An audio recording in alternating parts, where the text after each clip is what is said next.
Welcome everyone to the June 2025 virtual salon. I am your host, Amanda Faye Laxon.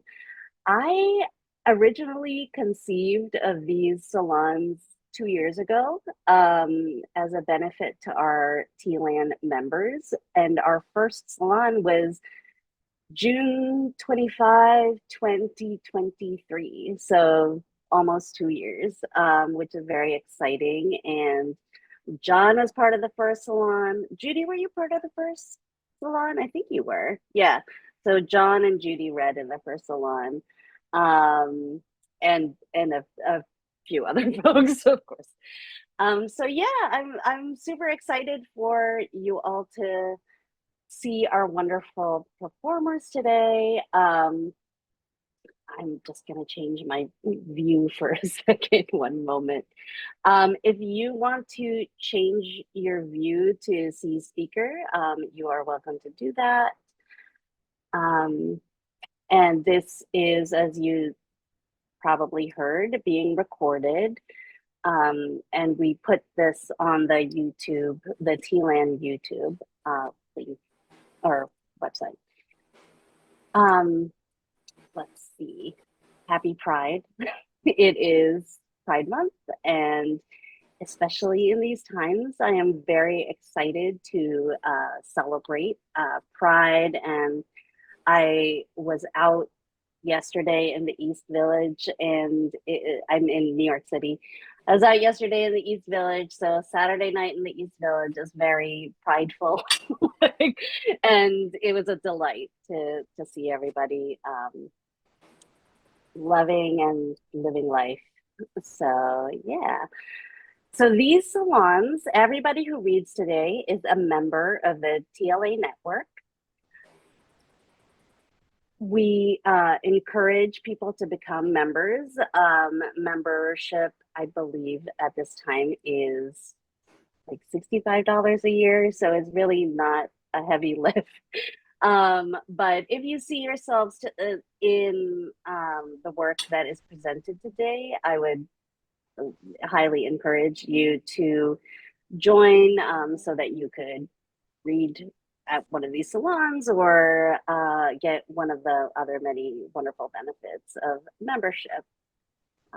Okay, and sorry, just seeing people join, which is always wonderful. I just put the link in the chat in case anyone would like to join. Thank you, Sharon.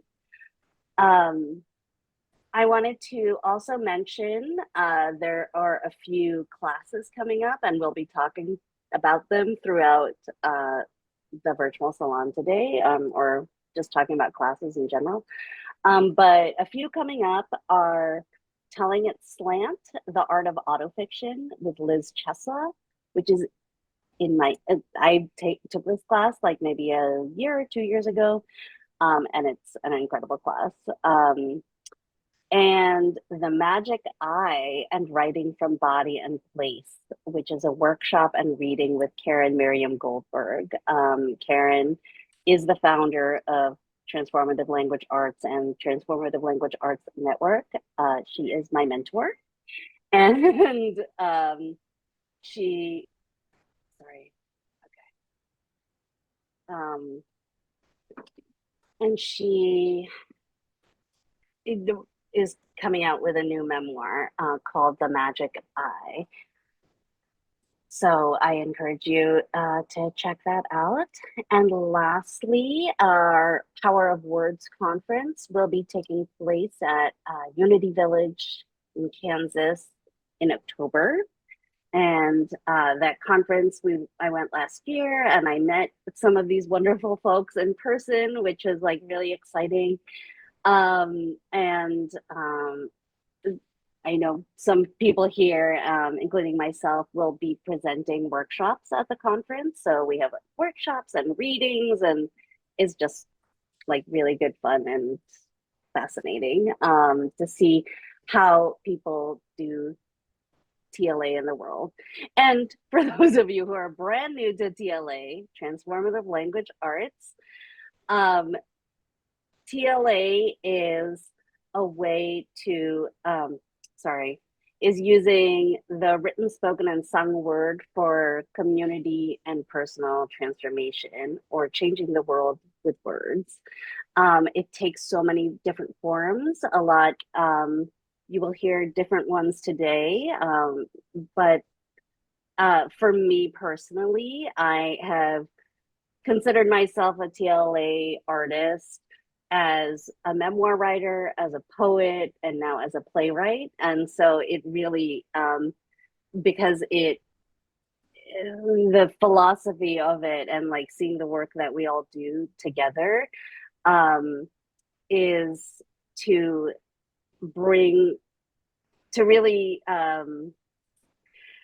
look at like what speaks to your soul. I read a poem and it ignited, oh, oh, and something ignited in my soul.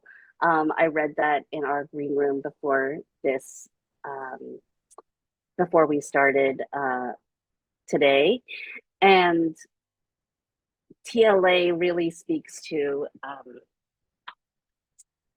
what ignites in your soul and what you can bring out to your community. And so you can learn more at tlanetwork.org. All right. So welcome, everyone.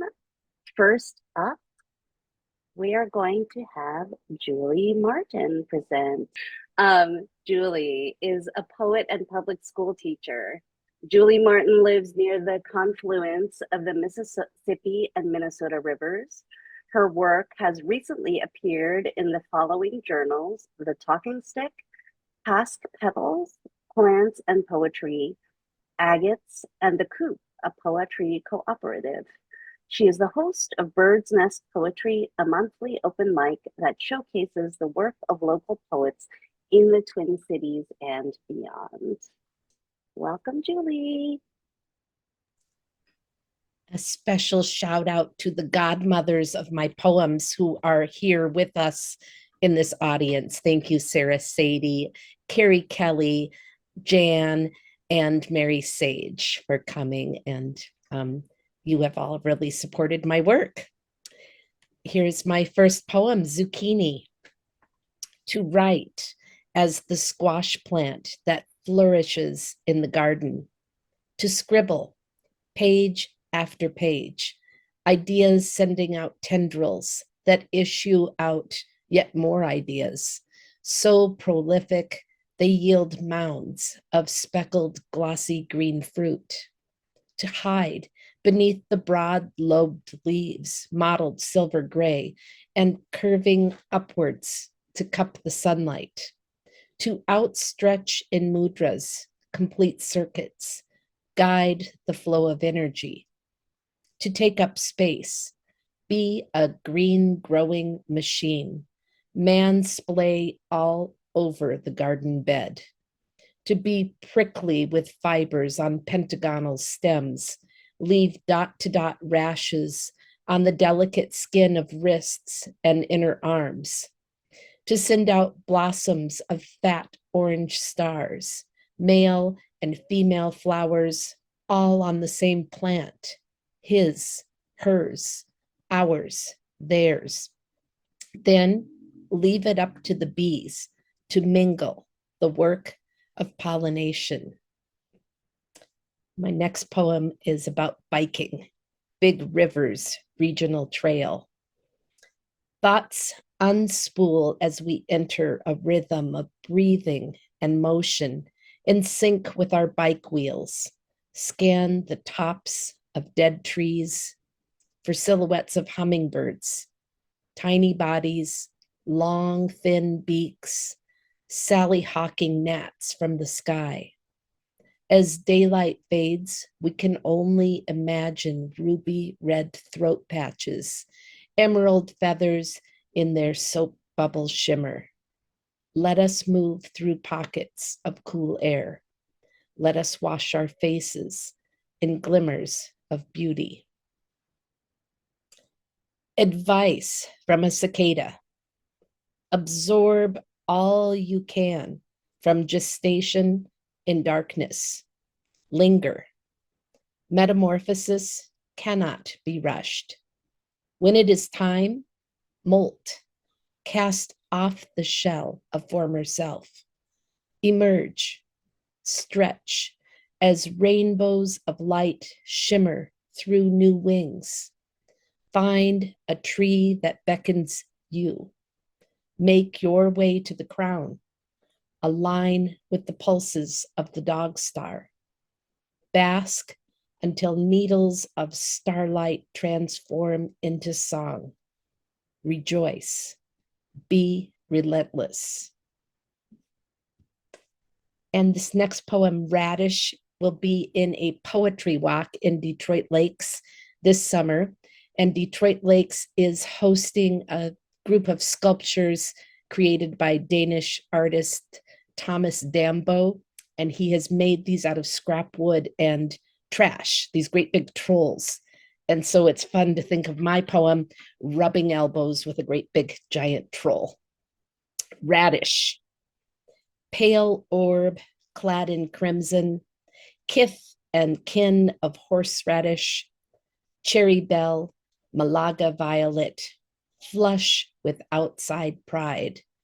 Martial harsh words that form on my tongue, swashbuckling taproot, accomplished crucifer, relinquish your shadow magic, ravish me with your peppery heat.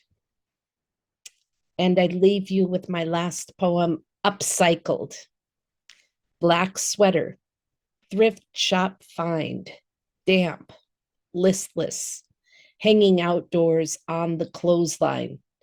Cast off, you have been revived by traces of sunshine absorbed into fibers and the alleluia of breezes waving through your sleeves. Were it not for your backdrop of darkness, I would have missed the glint of a spider's web, illuminating filaments, electric dots connecting across your night sun sky. Thank you. Beautiful. So thank you, Julie, so much for this beautiful share. One of the things that you shared with me in your description about your work was that you were going to present poems that explore our entwinement with nature. And you called out or thanked some of the godmothers in the room that inspired your poems. So can you talk a little bit more about that? About the godmothers? About godmothers and nature. Oh, okay. And entwinement. Well, Sarah Sadie is a mentor to me, and I started writing poems. She breathed life into some of my earliest pieces and encouraged me. Jan and I have been in a writing group. We were a spin-off series from Sarah's group. And so there's a group of us that meet virtually once a month, and they comb over my poems and only make them better. And then Mary and Carrie are dear friends of mine. And like I said before, the river is a big inspiration. I live near the Minnesota and the Mississippi rivers, and I almost always see something that amazes me when I am out walking by the rivers. Thank you so much, Julie. And when you talk about our entwinement with nature, what specifically are you drawing on? Like us as more than human, or how do you describe that? I think I'm looking at what it's like to be alive right now and living in an urban area and finding little pockets of nature, even in unexpected places. Airplanes are flying overhead and there's a freeway, and yet I'm finding wild things. So I'm looking at the juxtaposition of urban and wild and my place in it. That's beautiful. Thank you so much, Julie. I think there's a festival coming up. Christy is mentioning in the chat. There, what is the festival coming up? Julie, I think the Julie, put request in- was for you to share in the link so we can all check out the festival you mentioned, the Trolls. I think that one. Oh, yes. okay. Thank you. Sorry. So that's not a Appreciate it. festival. It's in Detroit Lakes and it's an ongoing display. I'll put that Oh, in the chat. So I don't know how long it was there last year and they're still up. And so people go to Detroit Lakes and there's a map and you go looking and finding all of these. But the Detroit Lakes hosts a poetry in the park twice a year. They have a winter and a summer, and they have poems posted on a poetry walk. So I'll put Detroit Lakes, and if you Google and look for Detroit Lakes, you'll find both of those things. And it's a beautiful place to visit. It's about a 3-hour drive from the cities, so it's not easy to get to. great. Thank you so much, Julie. I have never been on a poem walk or poetry walk. I have no idea what that looks like, but that sounds lovely. So yes, if you could please put the link in the chat, that would be great. Thank you so much, Julie. Really Thank appreciate you. you sharing your work.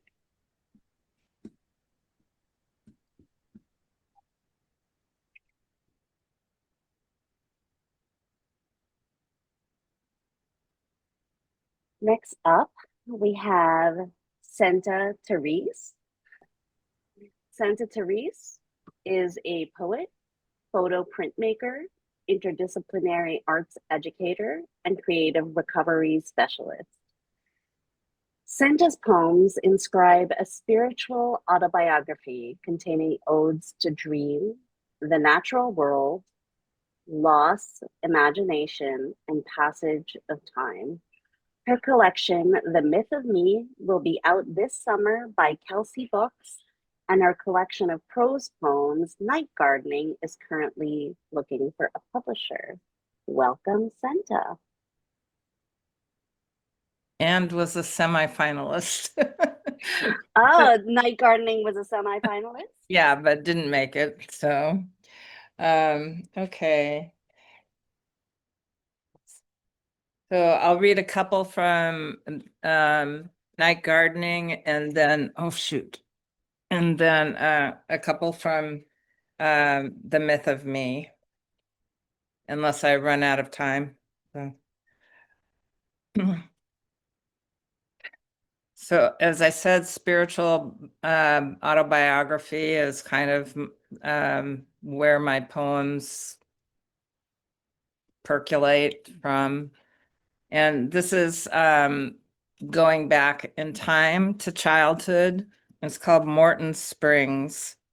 The ring was part of a grouping that included 2 tiny gold butterfly pins with sparkling green and pink wings, a powdery silvery blue snail with delicate gold antennae, and a family of amber glass deer bound together at their necks by gold chain.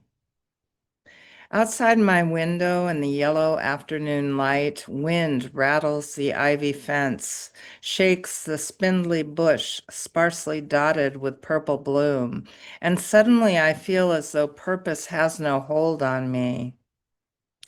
After the gold ring that stood for all things slid from my finger while I was swimming at Morton Springs, I thought it was gone forever, though the next day it was returned, only devoid of its coral stone. Nevertheless, I looked for signs of magic fins on that delivery man, assuming he'd had assistance in grazing the pool's bottom in search of lost rings. As there were no signs, he must have wanted me to think him mortal, that he too could perform ordinary if ambivalent acts. The other night, I found myself standing at the bottom of a clear turquoise pool with two brown dogs, all of us rooted like clumps of seaweed swaying at the sea bottom, silent, submerged, open-mouthed, ready to receive.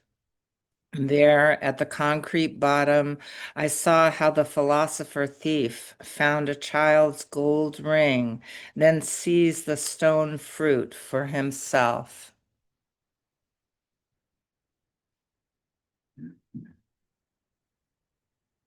And this is a poem on the other end of life, basically. I dream of the last resort. In a three-sided shack, a yellow cat sleeps with one eye open, curled in a wood slat box. A light flickers off and on in an upper story window of this otherwise abandoned lodge. Perhaps it's the head cook extending a meal to a wayfarer, hope for the hopeless. This must be the last resort, as if it were my piece of earth, my body, my gray-green bark, my sloping armature, my tangled overgrowth. The sun fades, the sky shifts and darkens. When it's time, I will return and find peace here. I will enter my circling murky eddy and swim to the clear sound of the delta, join the ancestors as the sun drops out of sight.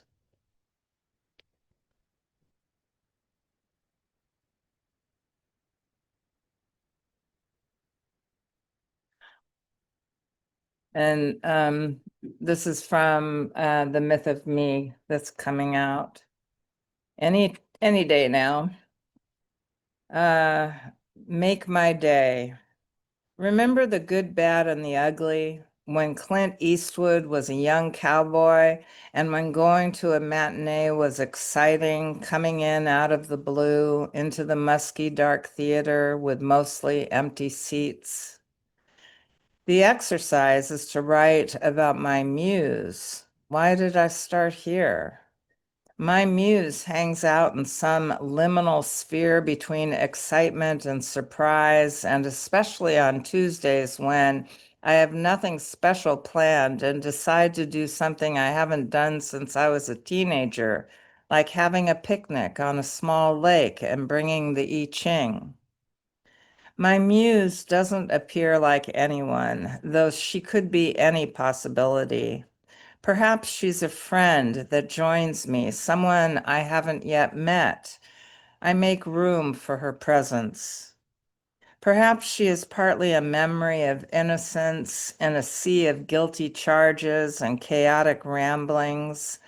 I invite her to stay as I haven't written anything new since last year and since today is Tuesday, a day to walk outside and smell the grass or finger a tree's bark still wet from excessive rain. Often she's a cat who draws me in as one of her kin.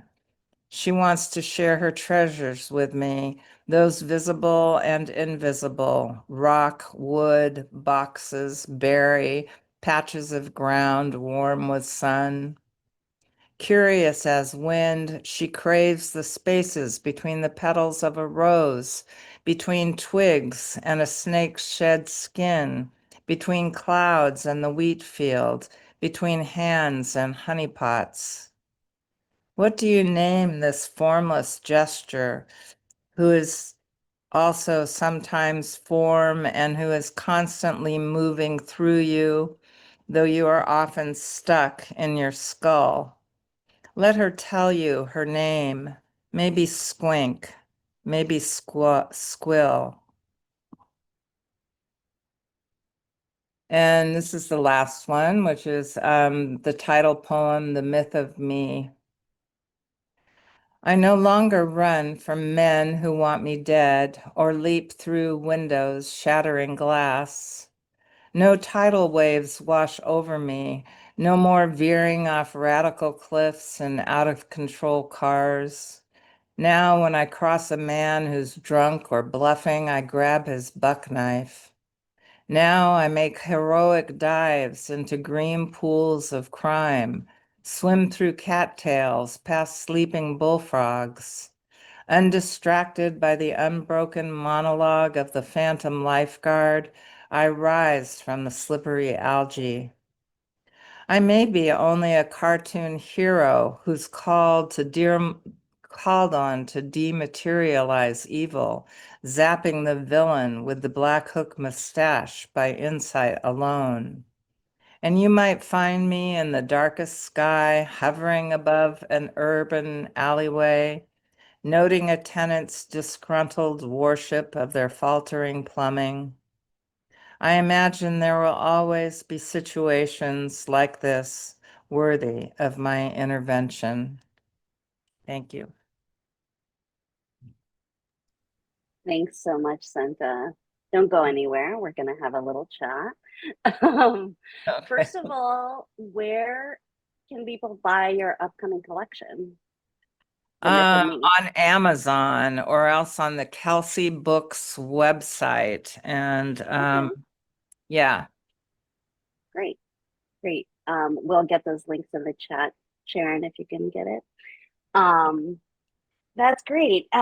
So spiritual autobiography was something you mentioned at the top and something that you sent to me today.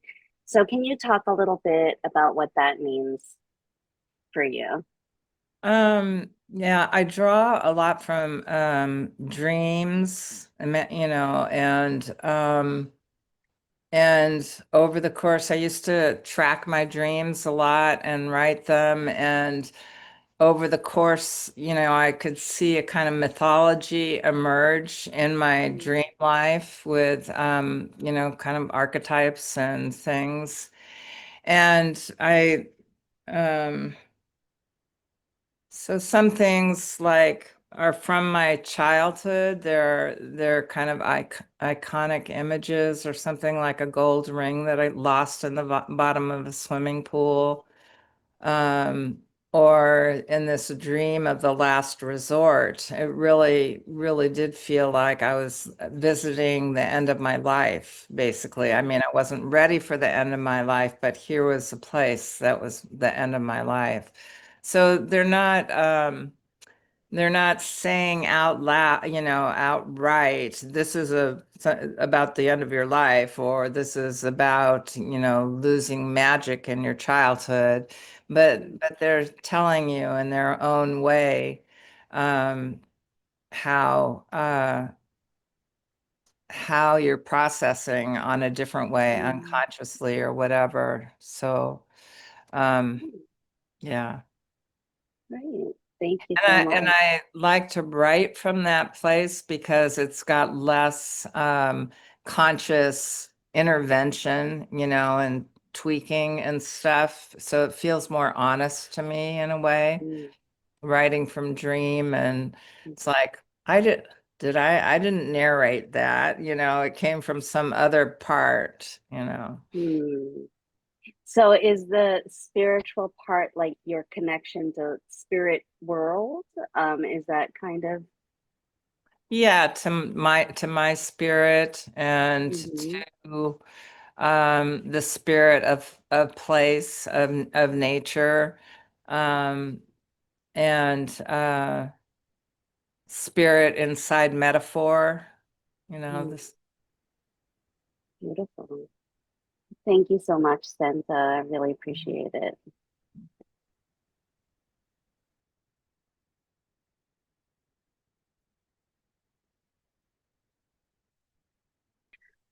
Next up, we have John Swainston. John Swainston started writing poetry to cope with feelings of isolation during COVID. He learned the craft by taking classes through Turning Point, an organization for people living with serious illness. John found poetry to be a mainstay in his healing, growth, and community. He is a member of the Mystic Poets Society and the Kansas City Writers Group.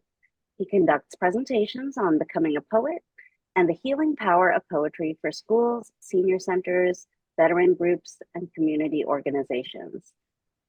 Several of his poems have been published in Veterans Voices, Editor's Choice Award, Emerge, and the Journal of Expression Writing. Welcome, John. Hello. To start, 1952, Christmas and my birthday, which is 4 days later, I was gifted with a Charlie horse. My poem, Charlie Horse. Charlie was my horse, stubborn as a mule. He always stopped to eat, not moving until he was done. When I put on the saddle, turned my back to cinch it up, he would nip me on my butt to hurry up. Learned a carrot in the back pocket, saved a bruise. An hour's ride was always two, his only gait a slow walk, searching for a new spot to graze. On that beach we would ride, the sound of a drum as each hoof struck the water. It always made me laugh how fast he moved. No food to eat on the beach. So when I die, I hope we will meet to ride again on that beach. But now I wonder, do they allow horses in heaven? If they do not, let me say for sure, I want to go where they go.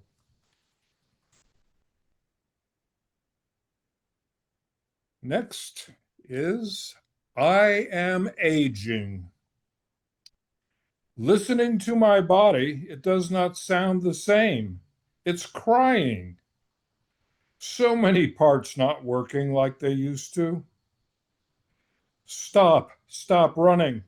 Walk, walk slower. No, no, stay home. Pain, pain, pain. Here, there, everywhere.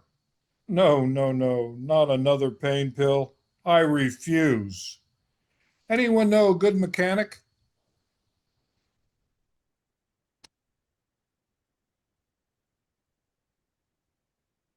On a more serious note, poem's called Walking. It's based on a Mary Carpenter line in a poem, in one of her poems, Jubilee. You are mad. Your room is a mess. You did not clean it as asked. You got scolded. Your head is down, eyes fixed on your toes. Your stride is short, each step taken with great care. You are on the garden path, the same as me. From behind, I step alongside and extend my hand. I can tell that you see it, but will you take it in yours? Without a look, you reach for mine. We stroll together, no words spoken. The sadness will soon be gone. Father and daughter, hand in hand. I have a few shorties. I do 3-line poems. I don't call them haikus because I don't care about syllables. They are what they are. I recently was in the hospital here in Kansas, my area, and I spent the one night in the hospital. Fawn, Fawn, Fawn is the name of my nurse. Watch me as this a mother would. Sleep like a baby.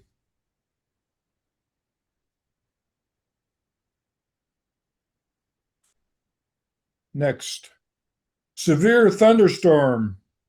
Leaves hanging on, some flying with the wind. Another. A turtle sleeps tonight. Morning takes a swim. We'll find breakfast soon. Thank you.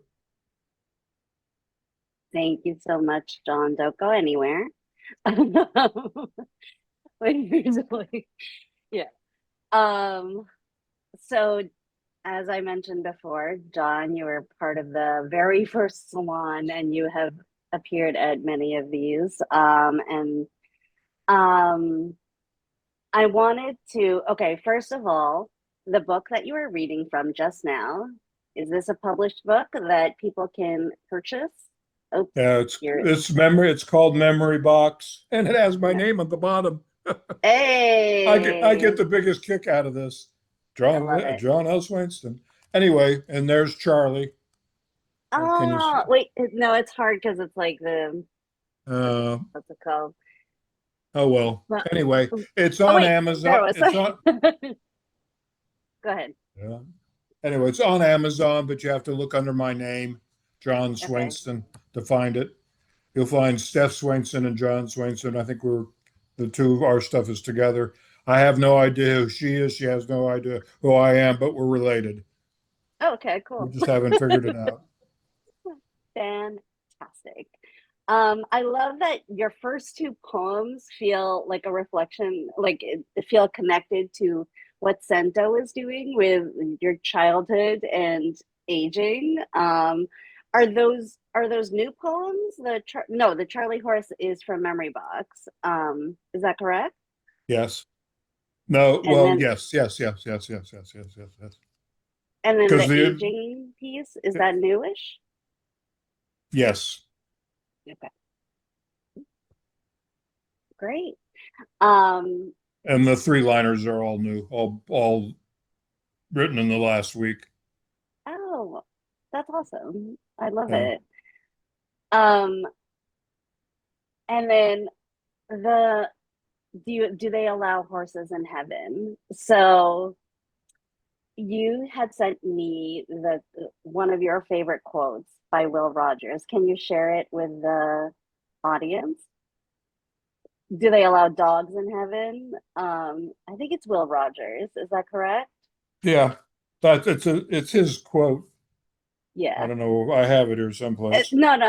Don't worry about it. But Yeah. But it's based on his quote about he want if dogs aren't in heaven, he wants to go where the dogs go.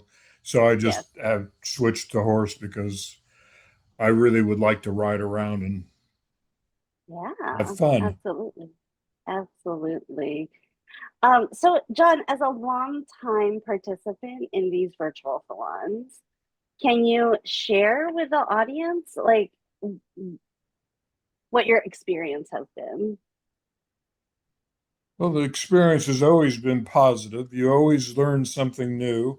Every poet that reads always adds something to my personality, I guess, or uh, I I get ideas from other people. Someone was this would be an example of how bizarre it can be. On one of the Zoom things that I was involved in, someone was having a eating a Chinese meal, and they were got to their fortune cookie, and they opened up their fortune cookie, and when they were watching and listening, right, and they're reading the fortune in the fortune cookie, and they smiled, and I said, I'm going to collect all the fortune cookies that, all the fortunes that I have, and I'm going to write a poem about fortune cookie poetry. So I've got That's a awesome. jar. I have a jar right now, and I ask everybody I know if they go for Chinese food, I want the fortune. And I have a jar full, and I'm going to, this summer, I'm planning it for next month. I'm going to sit down and I'm going to write a series of poems based off of fortune cookies. That's an incredible idea. I love it. So Yay. And that wasn't even from somebody like reading. That was just seeing somebody, somebody in the yeah, room. yeah. Fascinating. That's so great. Well, thank you so much, John. I really appreciate you sharing your work with us, as always. More than welcome. Thank you. I'm just gonna ask into the room. Is Oya here? No? Okay. Okay. All right. Well, I am going to share.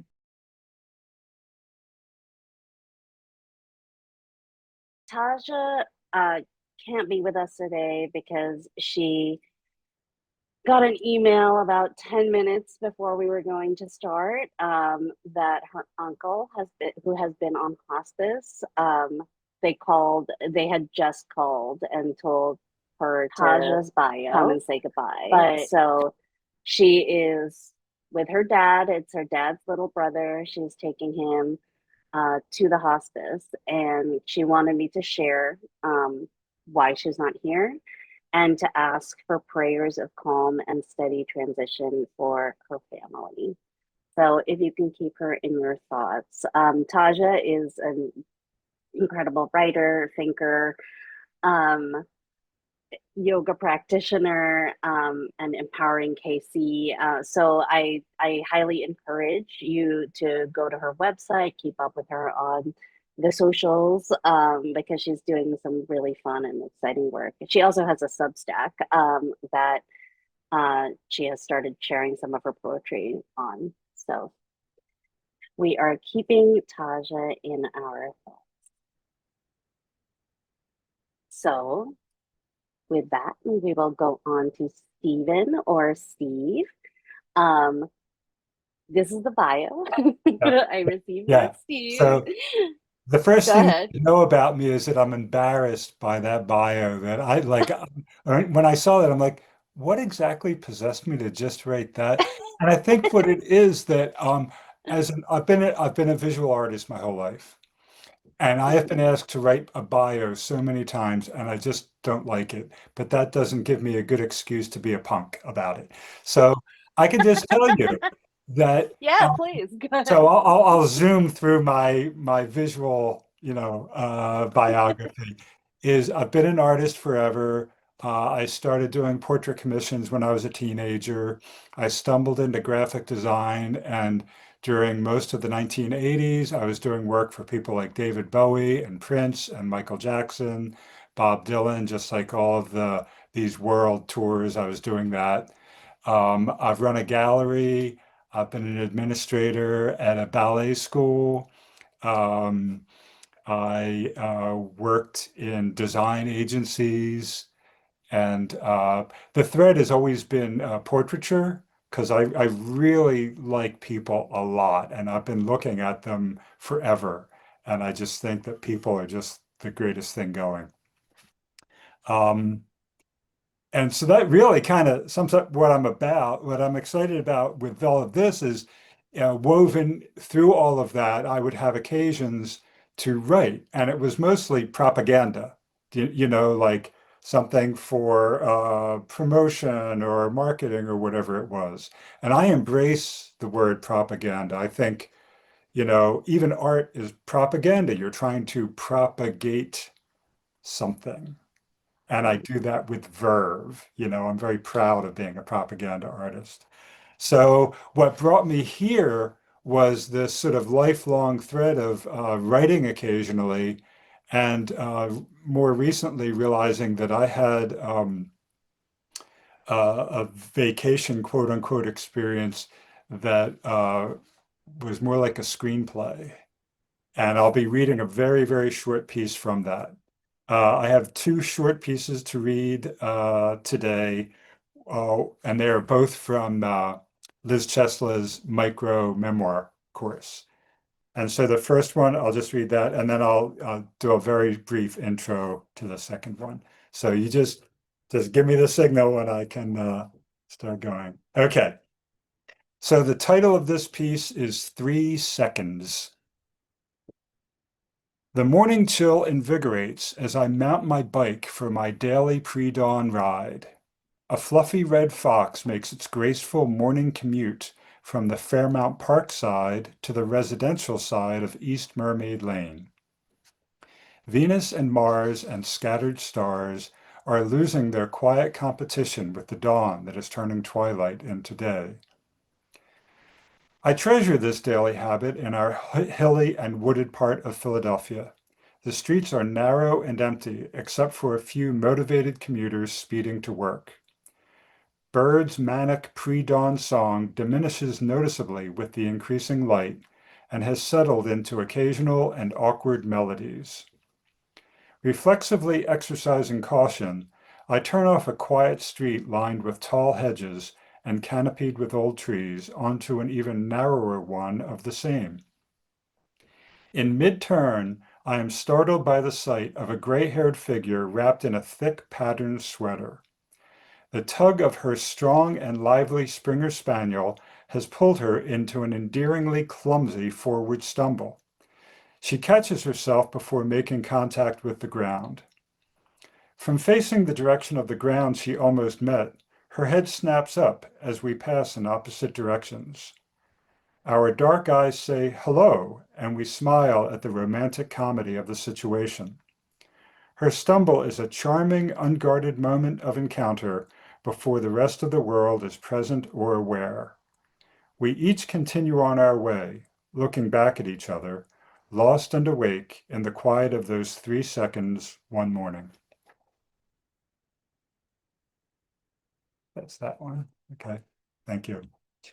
This next one, I did not have an intro to it, and I realize I need to. This is to be part of a collection of a completely unintentional trip to Ireland, specifically Northern Ireland in 1983.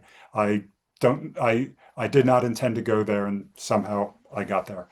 So the intro to this is a Wikipedia entry. On September 25th in 1983, 38 Irish Republican Army prisoners armed with 6 guns hijacked a lorry and escaped from Her Majesty's prison maze in County Antrim, Northern Ireland. 1 guard died of a heart attack and 20 others were injured in the attempt to foil the escape, the largest prison escape in British history. 19 escapees were later apprehended. And then this is my part.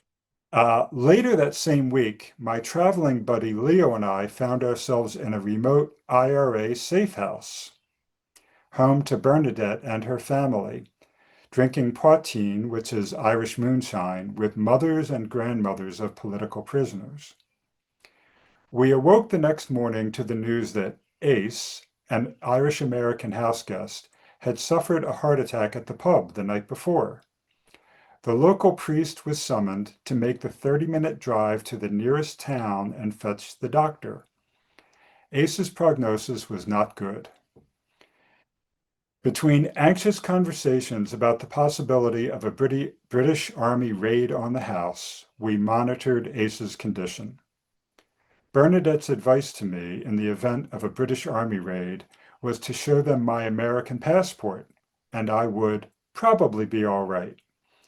This advice was not as reassuring as I suppose she intended.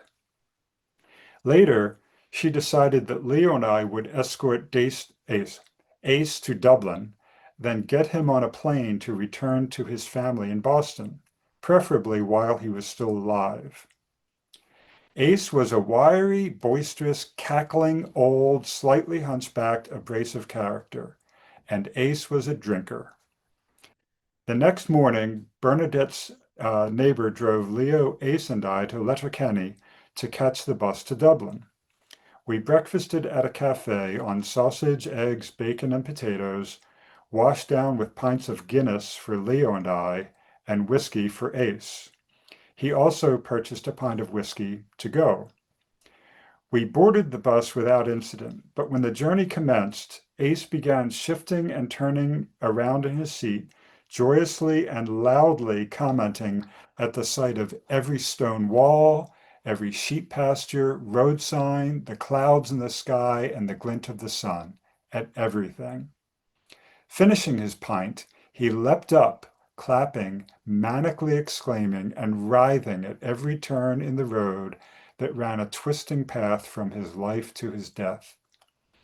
The bus driver and other passengers angrily told Ace to sit down and be quiet. After each outburst, he checked to see if Leo and I, we were sitting a few rows behind him, were watching. I suggested that we feign sleep. We did, and losing his audience, he stopped and quietly returned to his seat. Leo thought that I was clever, but I didn't feel clever. I felt like a heartless jerk. I was just trying to maintain decorum. Ace's last bus ride was his naked, animated, ecstatic, and passionate farewell to the land of his birth, his heart, and his soul. He didn't know where he was going, but he knew what he was leaving.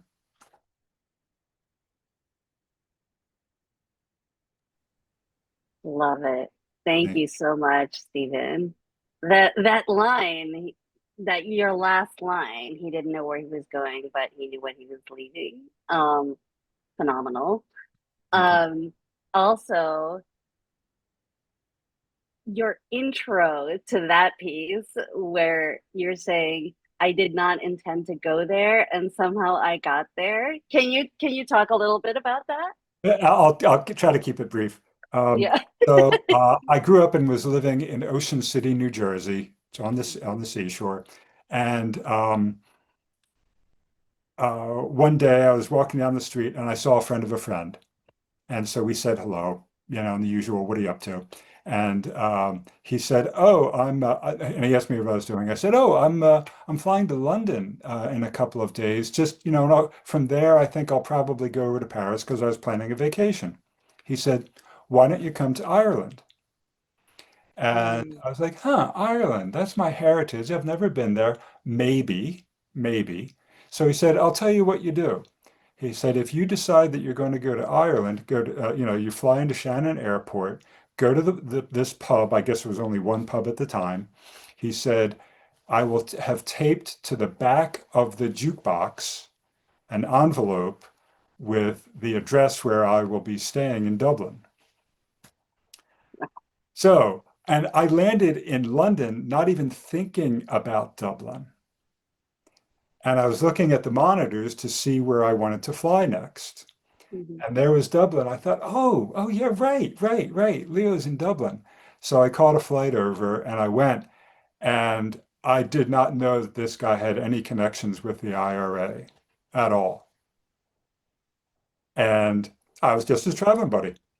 And one day, and this was in the middle of the quote unquote troubles too. A lot was going Mhm. on.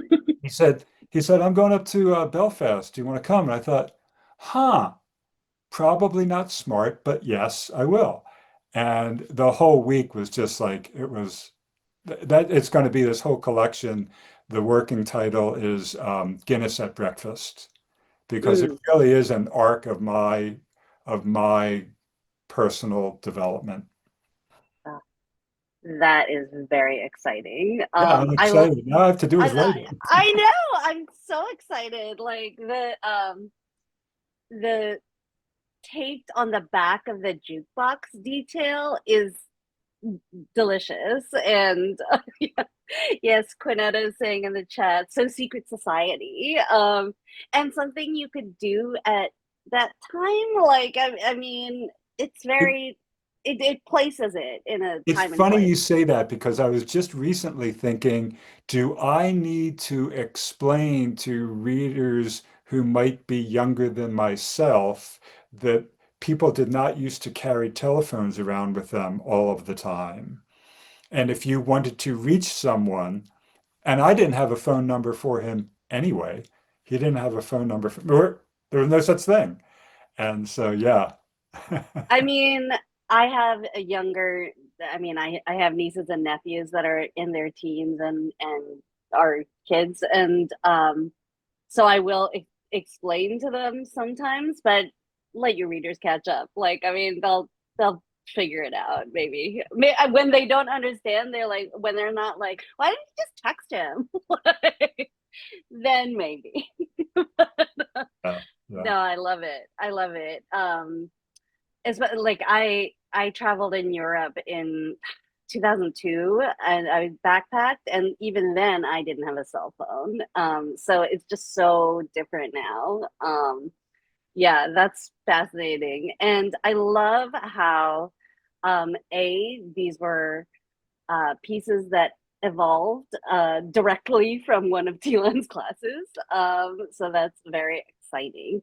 Can you talk about your experience? Because you said that, you know, your primary work is as a visual artist, and you were talking about your bio, your tiny bio, and then the pieces are micro memoirs.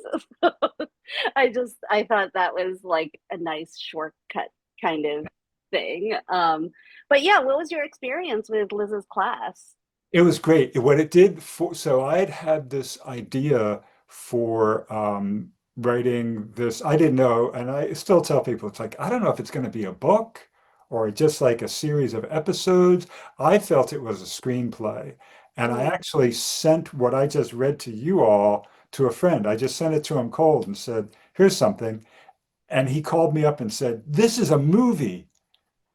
And I was like, Mm, oh, well, that's, you know, just like a, a sort of reassuring sort of confluence of things. sure. But what the TLAN class did, it gave me very specific discipline that I never, ever in my life had or applied to any of the writing that I did. Nothing. I would just like Mm, get these ideas and do them.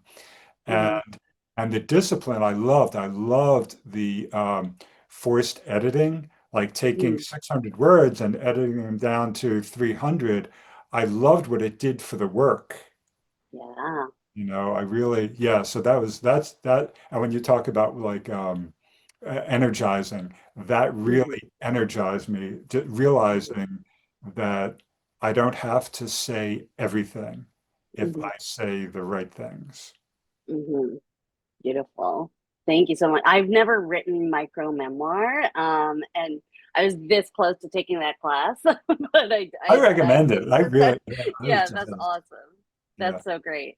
And I am recommending Liz's autofiction class because I it's know. such a I've been checking it fascinating, out. Yeah, I know. yeah, it's such a fascinating genre. Like I come from like a memoir, like documentary type background, and so like to give permission to, you know what, like you can fictionalize, like and how it might even bring the readers closer is very interesting and philosophical.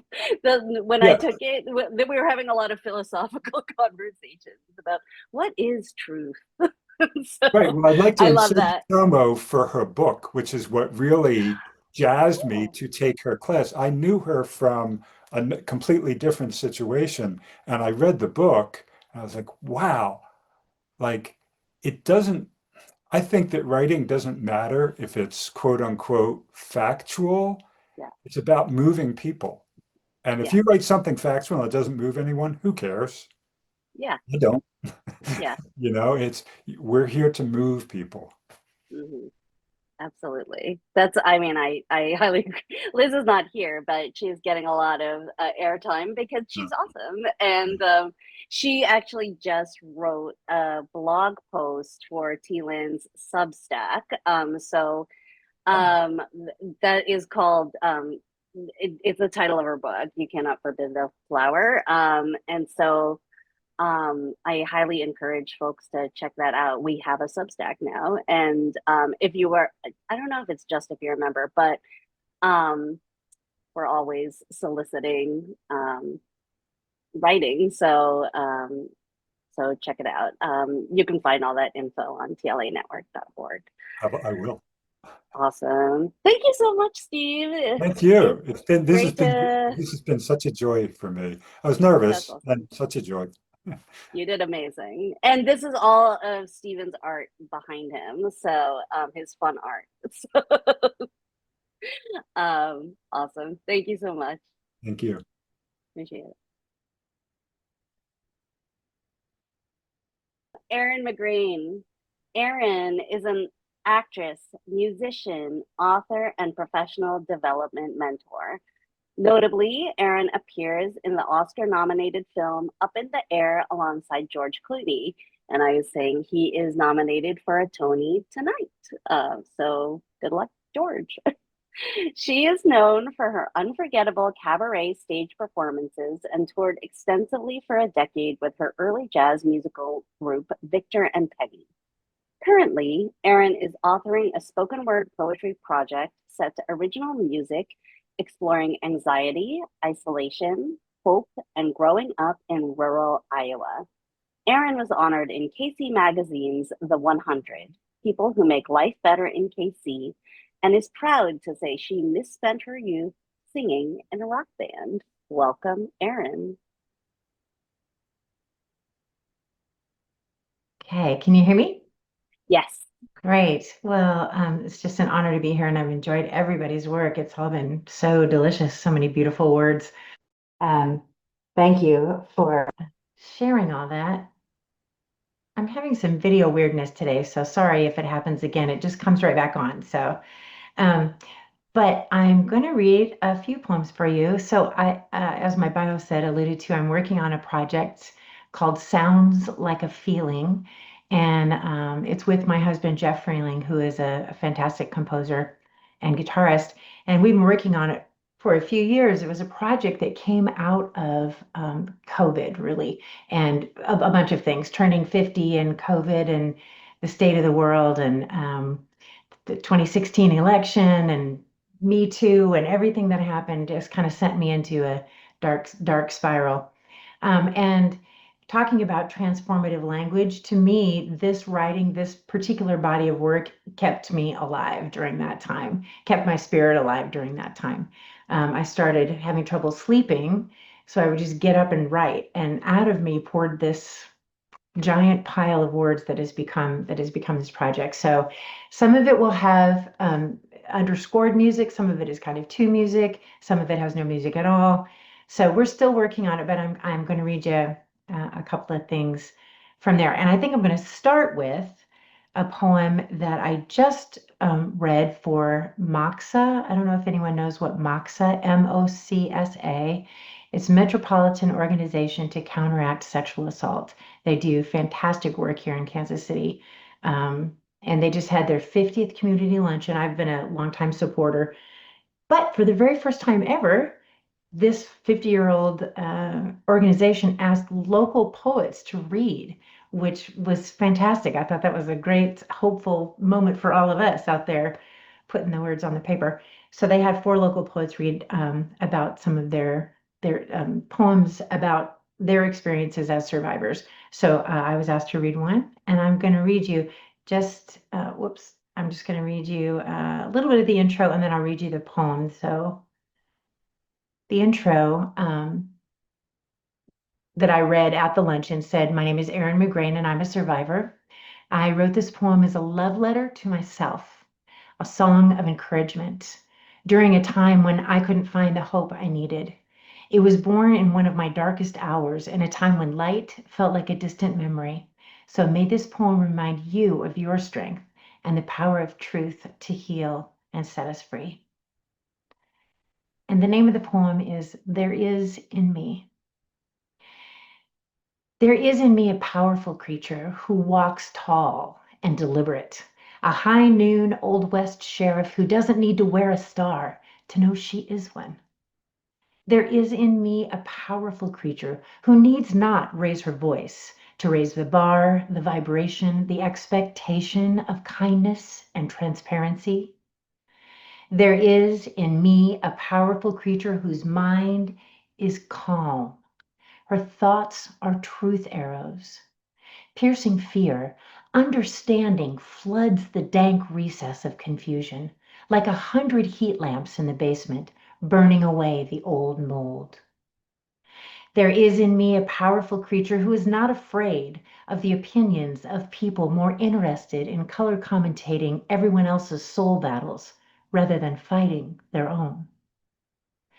There is in me a powerful creature who stands in her place, without apology, without anger, planted, roots deep, calm, palms sunward. She is taking up all the space meant for her, and by doing so, offers shade. There is in me a powerful creature who speaks for those who cannot or will not, including her own bruised and browbeat heart. When necessary truth is demanding an audience, she offers the floor of her tongue, the roof of her mouth, the service of her lips will not cease until truth has had her say.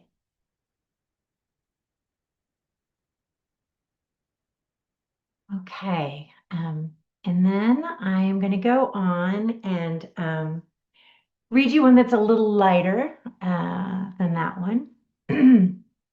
This is a poem written around the same time, and this was from a prompt from a writing class.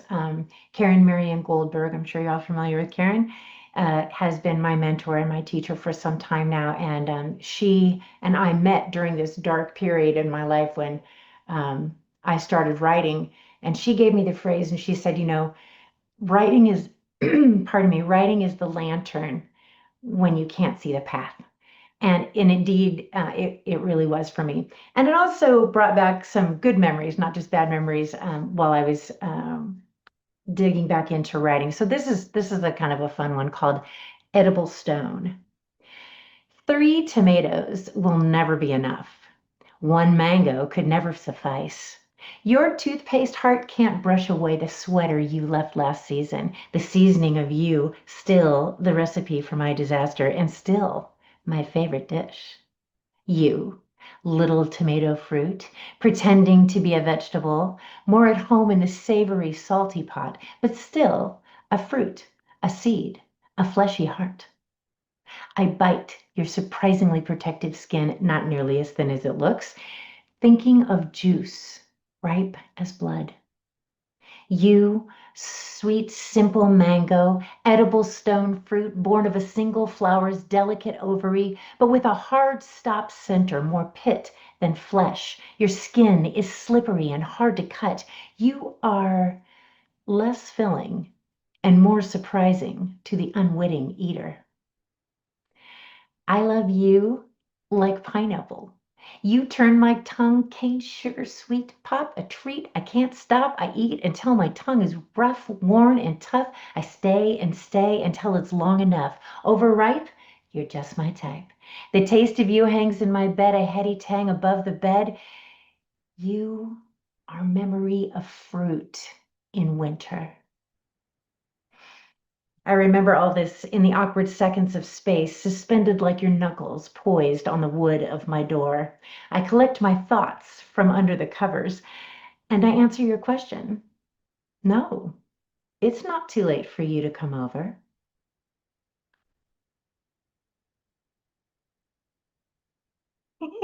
Just a second, you can still all see me here because I'm switching screens. All right, I'm going to wrap up with, and let's see, I'm sorry, I was not watching my time. Do I want one more? Okay. I'm going to end with a more recent work, but in my mind, it still comes out of this same space that I was writing in when I was really grieving. I don't know how else to say it, for myself, for the world, for everything. And again, this was a transformative piece for me. I lost my mother when I was 35, and this is about her. Her name is Nancy Jane. It's called Marigold. Call me by the name you knew me by when last we knew each other. Lemongrass, soot, lightning, eel. Speak to me in the way you did when I was comet dust and you were fire. When I was angelfish and you were silt at the bottom of the world. Greet me with the touch I know, as you did. When I was paint and you were rain. When I was lint and you a window opening inward. Love me as you always will and always have, even when you are eyelid and I am tear. Even when you are a porcupine's quill and I am helium lifting up a green balloon. Paper, rock, scissors, sunlight, placenta, peach, ash, nail, neither created or destroyed, not creator or destroyer. Ever we will be a part of all, even when you are the marigold bursting from my grave.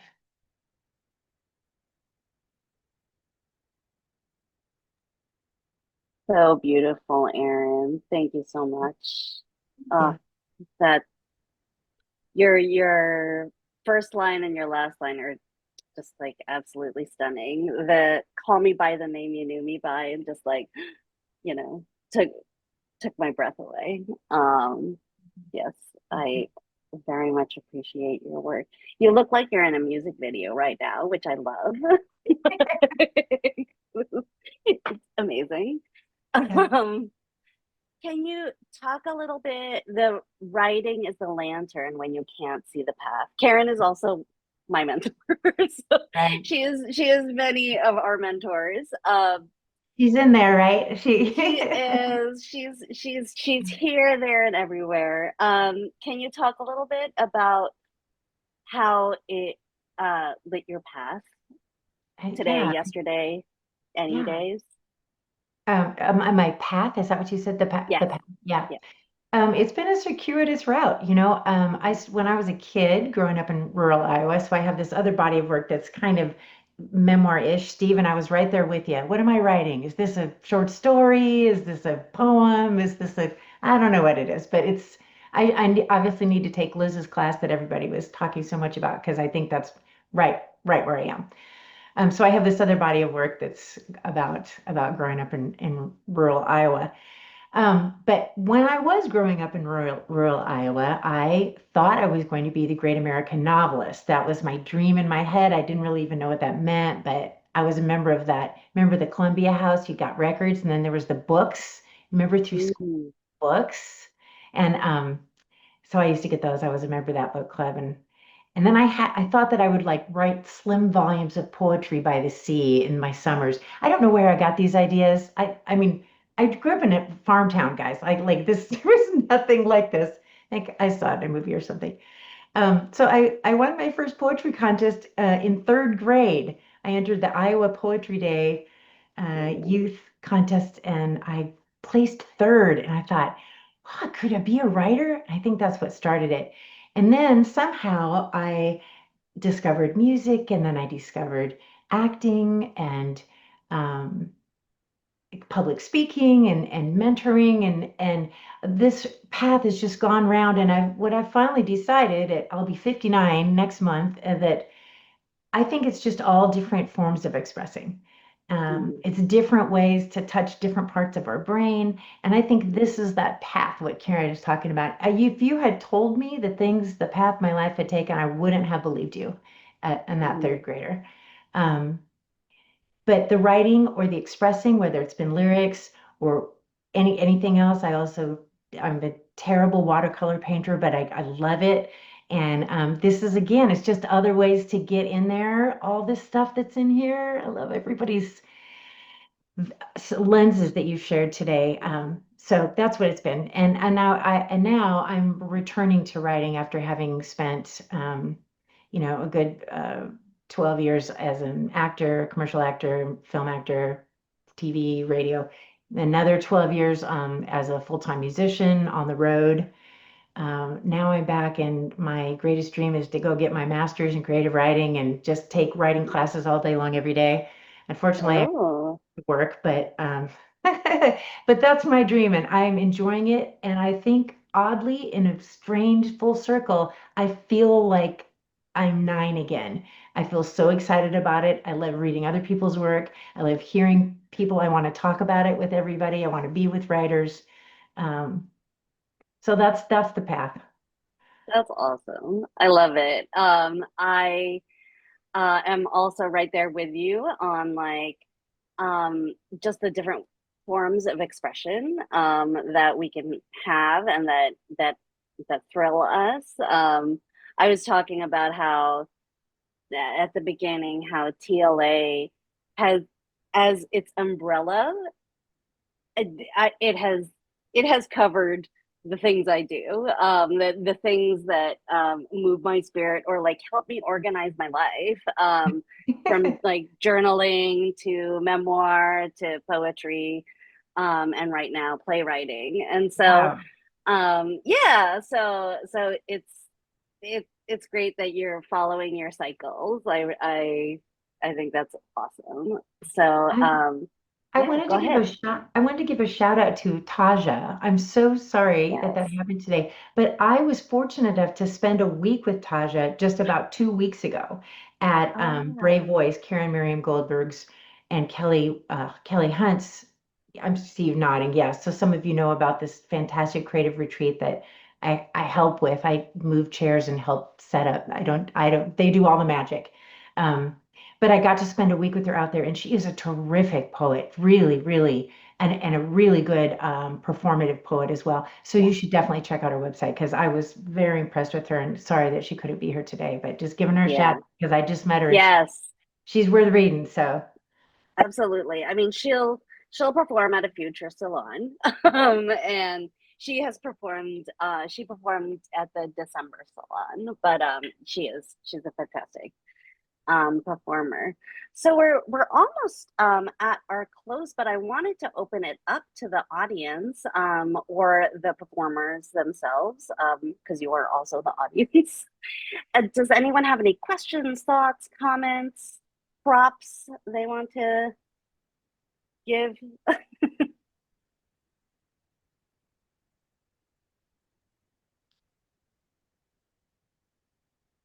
Yeah, I'll add my, go ahead, Steve. just props to the whole thing. This is wonderful. I really didn't know exactly what to expect, and I was a little anxious about it. And this has just been wonderful, really inspiring, sort of, and broadening the way I look at things. So yeah, I love it. Thank you. Awesome. Yeah, thank you, Stephen. John, go ahead.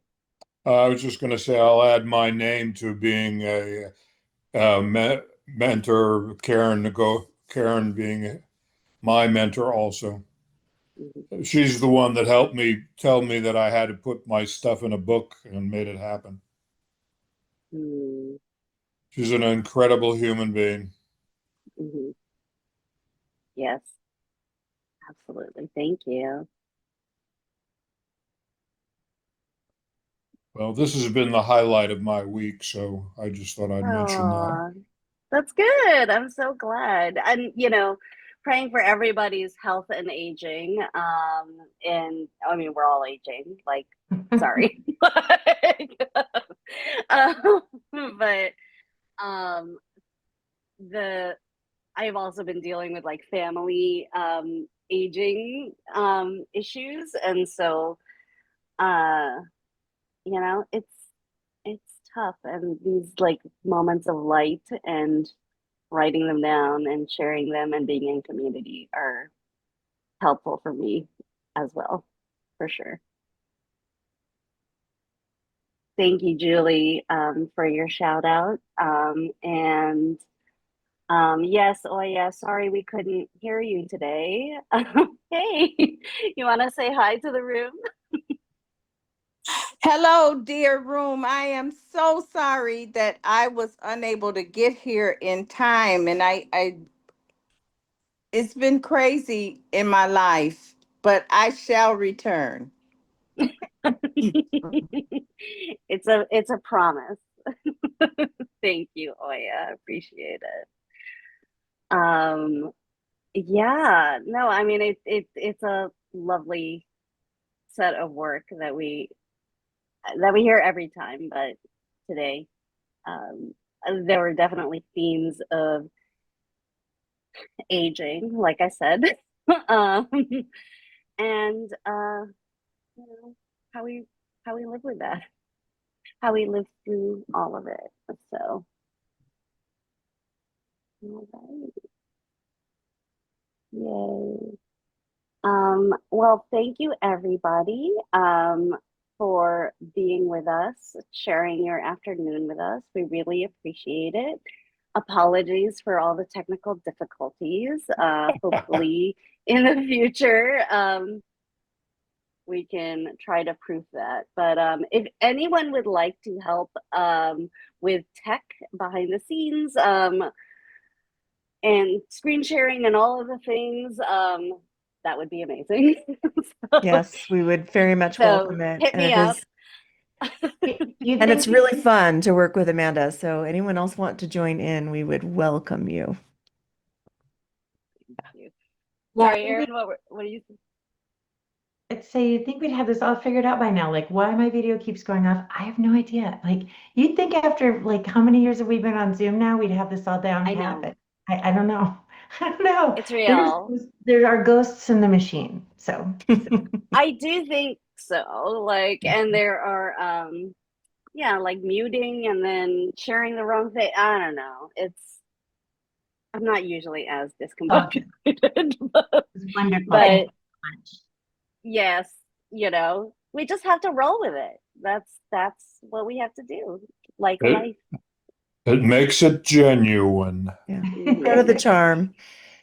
And I hope to see many of you, all of you, at the Power of Words conference in October. I will be there. I'm presenting a workshop. Who else is going to be there? Oya, Julie, Nicole, yay! Elizabeth, yay! So Bobby, Judy, fantastic. And having met some of you in person, or like not having met some of you in person yet, I'm super excited to get the chance to have meals with you and do workshop and all of that. Yes, Judy is presenting. I am presenting. I don't know the whole slate of people, but who are presenting, but Bobby's presenting. Awesome. The tlanetwork.org/POW-2025 is where you can go and learn about all of the conference stuff. And we will have one of these virtual salons in August to help promote Power of Words. And so we're going to prioritize Power of Words presenters. So I will open up that application about 6 weeks before. So if you're interested, you'll get an email blast through TLA. But thank you all for being here today. It was a delight. Thank you, Amanda. Thank you so much. Thank you to the performers, Steven, Yes, they were Centa, Julie, Erin, John. Thank you Appreciate for you having all. me. Thank you. Thank you. Yay. Thank you, thank you, thank It's been you. a pleasure. Thank you. Bye. Thank you. And to all, a good night.